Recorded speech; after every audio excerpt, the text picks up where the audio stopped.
তো গাইস আমি ওনাদের জন্য 2 কাপ চা নিয়ে বসেছি। দেখো চা বানাচ্ছি এখন। আর ওরা একটা বন্দুকের মতো এনেছে, মোটরের সাহায্যে জল যাচ্ছে, বন্দুক দিয়ে স্প্রের মতো করে ধুচ্ছে, সেটা তো তোমাদের সঙ্গে শেয়ার দেখালো নি।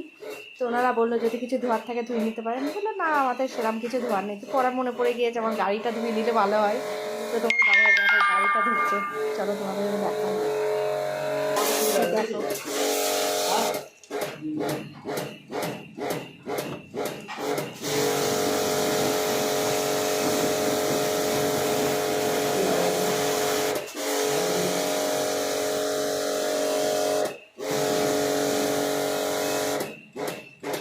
এই একটা জিনিস কিনে নিও, গাড়ি পরিষ্কার করার কাজটা করলেও তো হয়।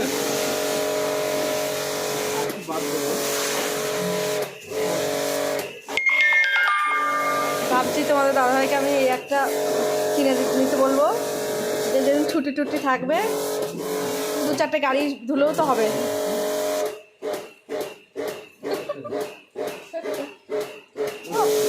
সেই লাগবে, ধুলো নোংরা হয়েছে চরম।